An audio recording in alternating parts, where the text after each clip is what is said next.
My name is Clara Monroe, and I'm 32 years old. I live in a mid-sized city called Oak Ridge, tucked between coastal winds and endless ambition.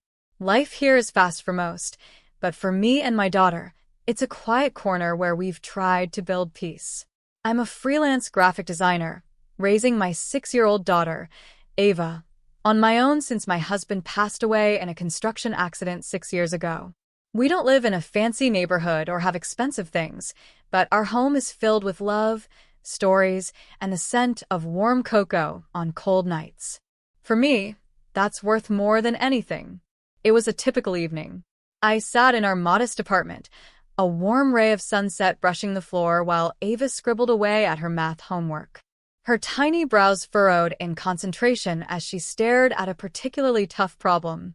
"Mom, this one's too hard," she murmured, clearly frustrated.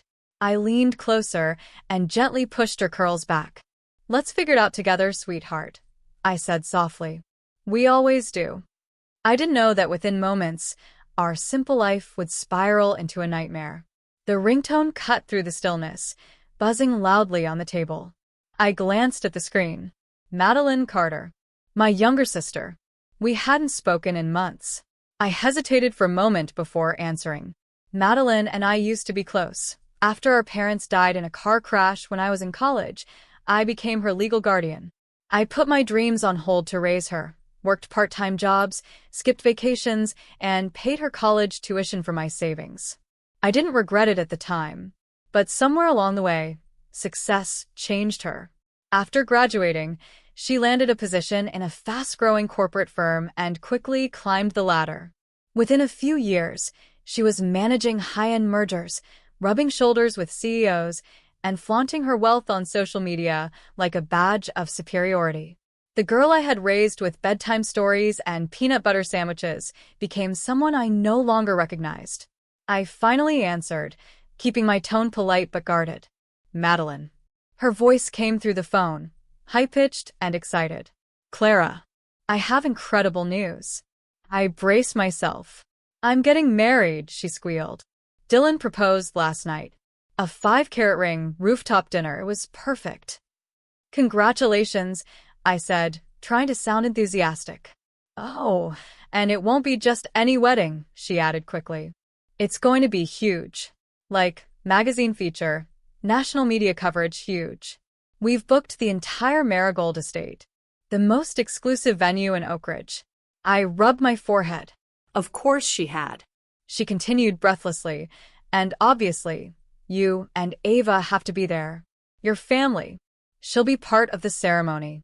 I paused. "Madeline, Ava's not really comfortable in front of large crowds."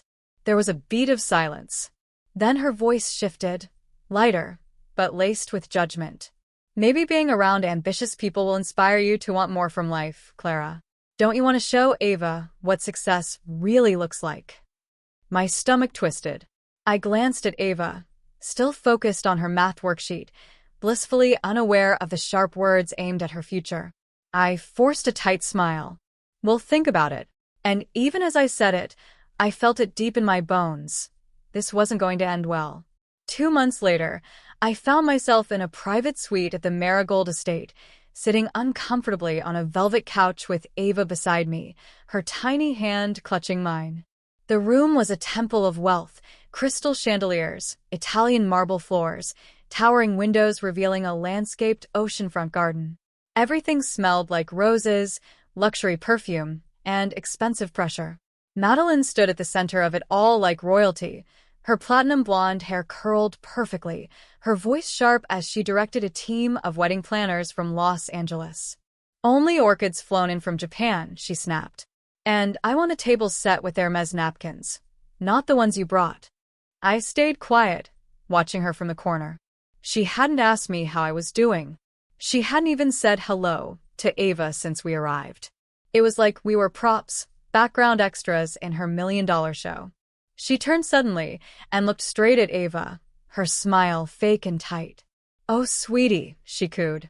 "You'll be standing right up front with me. We've got a couture dress for you, blush tulle, Swarovski crystals. The cameras will love you." Ava shrank into my side. "I don't want to," she whispered. Mom, please.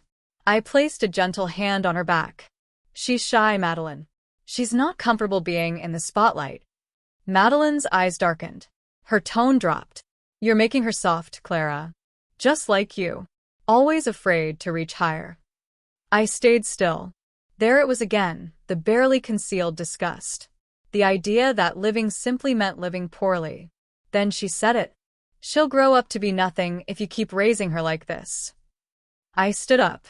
Come on, Ava. We're leaving. And as we walked out of that overly perfumed room full of million-dollar nonsense, I felt Madeline's cold stare boring into my back. There was something behind her eyes, something unsteady, something dangerous. The morning of the wedding arrived cloaked in unsettling calm, like the sky before a thunderstorm. The Marigold estate buzzed with motion. Chefs in starched whites scurried through polished hallways with trays of hors d'oeuvres. Florists climbed ladders to arrange orchids on towering arches, and event managers whispered into headsets like air traffic controllers.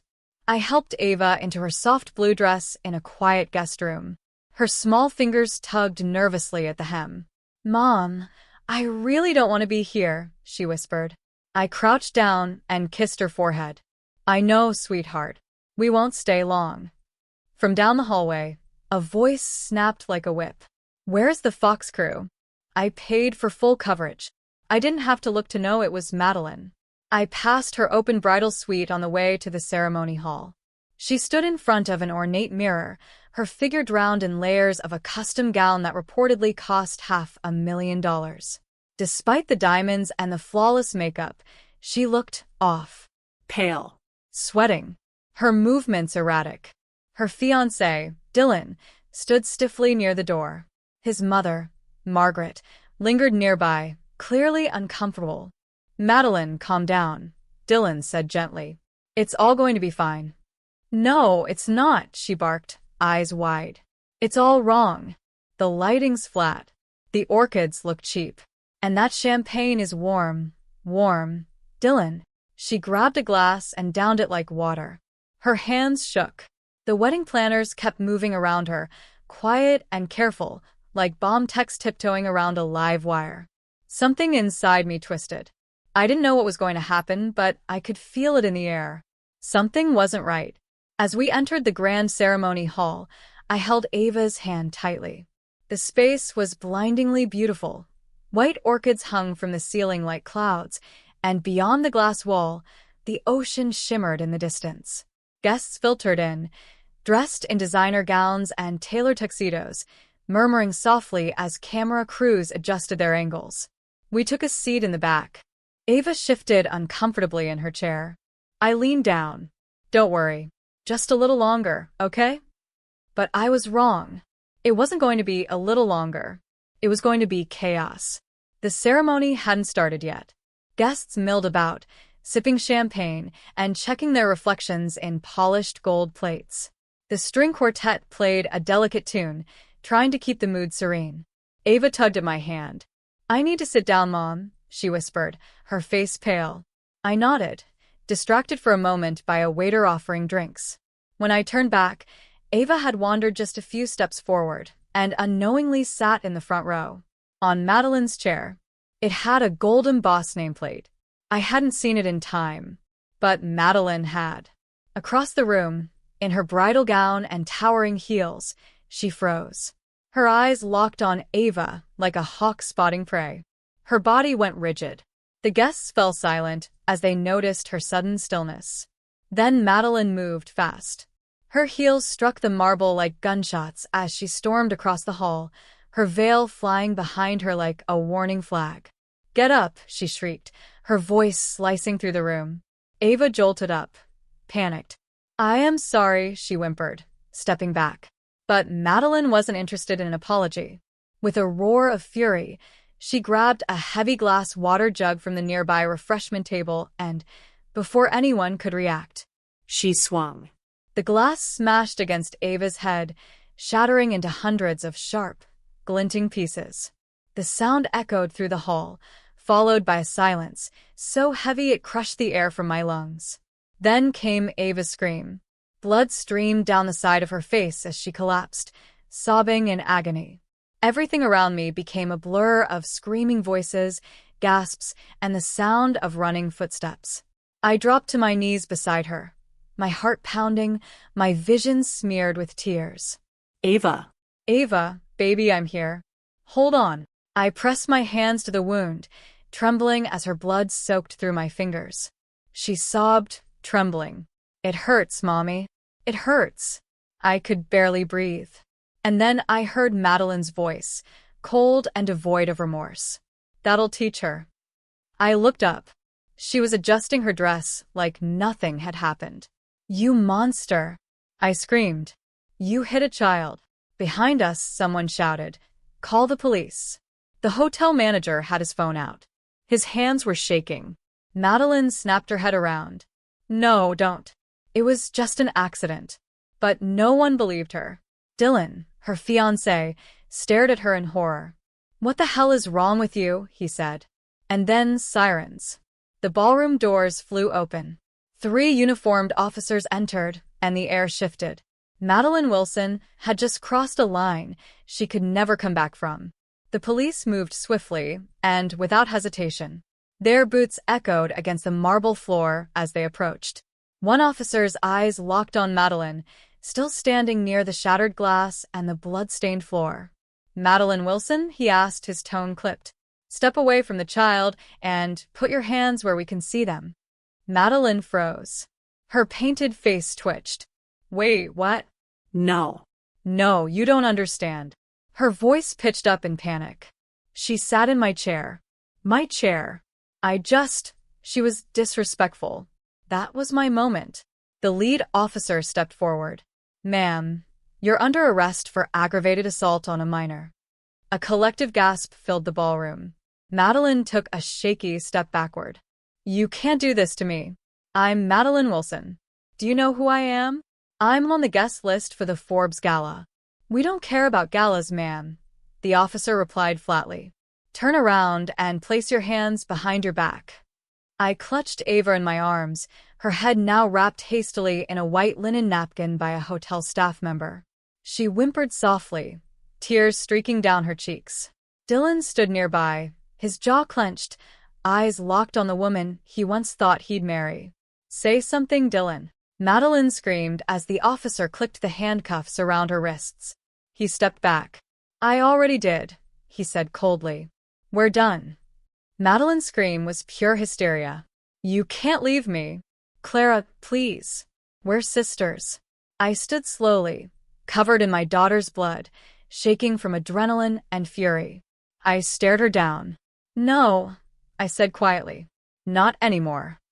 The officers led her away, her designer heels scraping against the floor, her white gown dragging behind like a ghost of the day that was supposed to be her triumph. Instead, it was her downfall. As the ballroom doors slammed shut behind her, silence fell again. The chaos had passed, but the damage remained. As the sirens faded into the distance, the full weight of what had happened slammed into me. Ava lay limp in my arms, her small face pale, blood still trickling from beneath the makeshift napkin bandage. Her dress, once light blue and frilly, was stained deep red. Paramedics burst into the room moments later, their presence parting the sea of stunned guests. Ma'am, one of them said gently, kneeling beside me. We need to take her now. I nodded frantically. Please just help her. They lifted Ava onto a stretcher with delicate hands, strapping her in securely. I climbed into the ambulance, never letting go of her hand. The door slammed shut, and the vehicle lurched forward, lights flashing and sirens wailing. Inside, my thoughts were chaos. I couldn't stop hearing the sound of the glass breaking. I couldn't stop seeing Ava's body crumple. I couldn't stop feeling that snap in my chest, the moment when I realized my sister, the girl I once protected and loved, had become a danger to my child. At Oak Ridge General Hospital, we were rushed through intake. Nurses moved swiftly. The emergency physician, a kind older woman named Dr. Fields, examined Ava carefully. A CT scan was ordered immediately. After an hour of tense waiting, Dr. Fields returned. The injury looks worse than it is, she said gently. She has a laceration and some swelling. We did stitches, and she's receiving 4 fluids and medication for the pain. She'll be okay physically, but emotionally this may take time. I sank into the nearest chair, burying my face in my hands. I'm so sorry this happened to her, I whispered. Dr. Fields rested a hand on my shoulder. She's lucky to have a mother like you. That night, I sat beside Ava's hospital bed, watching the rise and fall of her chest. Her head was wrapped in clean white gauze, and 4 drips slowly released fluids into her arm. I didn't sleep. Instead, I watched her, protected her, and I made a promise. Meline would pay for this, not just for the assault, but for everything she had become. I would make sure she never got the chance to hurt anyone again. The next morning, after ensuring Ava was stable and resting under the care of a trusted pediatric nurse, I left the hospital and headed straight to the Oak Ridge Police Department. I wasn't just Clara, the older sister, anymore. I was Clara, the mother of a victim. The moment I stepped inside the station, I felt the air shift. The officers had already filed an incident report after Medeline's arrest, but I was there to push it further. I formally filed a legal case for aggravated assault on a minor, endangerment, and public violence. And because the attack had taken place in front of over 300 guests and 3 national media outlets, there was no escape for her. Everything had been caught on camera. But what I didn't know, what no one knew, was that Medeline's crime that day was only the beginning of her unraveling. 1 week after her arrest, the police department held a press conference on the courthouse steps. I watched it live from Ava's hospital room. The lead detective flipped open a file folder with grim resolve. During the course of our investigation, we uncovered additional criminal activity connected to Meline Wilson, he announced. I sat upright, stunned. It turned out that for over a year, Meline had been hiding more than $50 million in losses at her investment firm. She'd been manipulating stock portfolios, falsifying earnings, and using her clients' money to fund her lavish lifestyle, including her wedding.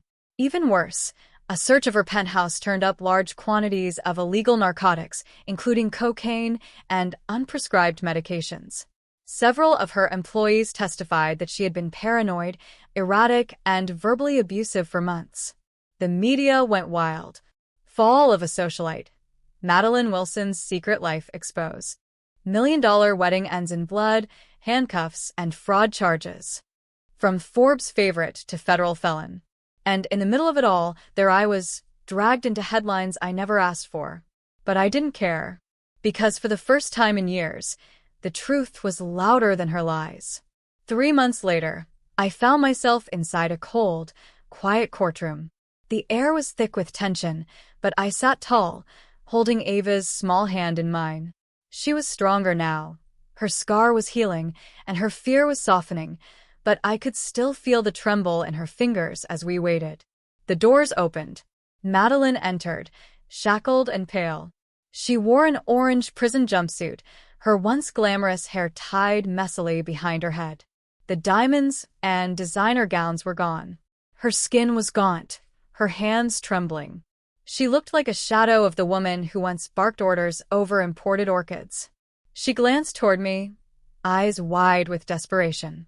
Her lawyer stood and gave a weak defense, claiming that Meline had suffered a psychotic break under intense stress and that she never meant to hurt Ava.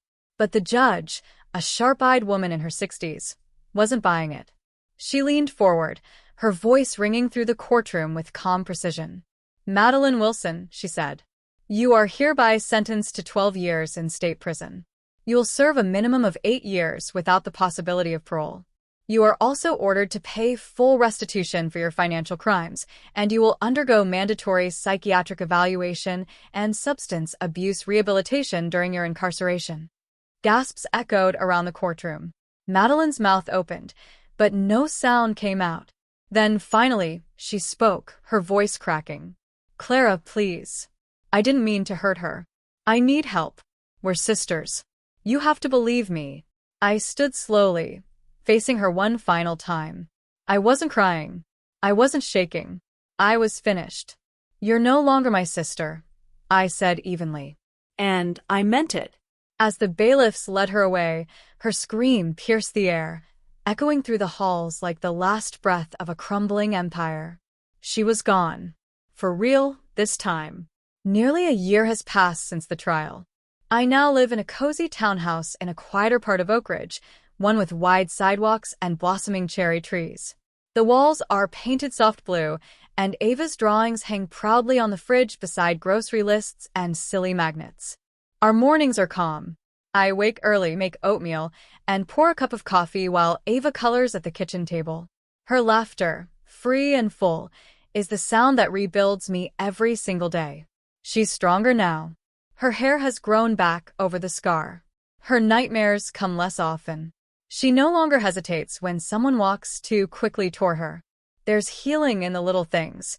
Her confidence, her hugs, her joy when she proudly shows me her 100% on a math test. One morning, I spotted a letter on the counter, another from Meline. She'd been writing from prison every few weeks. The first letters were filled with rage, accusations, blame, manipulation. But slowly they changed. Her latest was short, scribbled in shaky handwriting across the envelope. Please read this one. I need you to know the truth. I held it for a long time, and then I set it down. I didn't open it, because we had already survived her truth, and we didn't owe her any more space in our lives. Later that afternoon, Ava and I strolled through the weekend farmer's market. She skipped ahead of me, holding a tiny loaf of cinnamon bread and pretending it was a microphone, singing songs she made up on the spot. I watched her with a smile. The sun was warm. The air smelled of lavender and fresh fruit. For the first time in years, I felt at peace. Meline would spend the next decade behind bars, left to confront the wreckage she'd created. But Ava and I, we were finally free. Free to laugh. Free to heal. Free to live. If this story touched your heart or opened your eyes, please like the video to support the channel. Share your thoughts in the comments below. We read each one and appreciate your voice.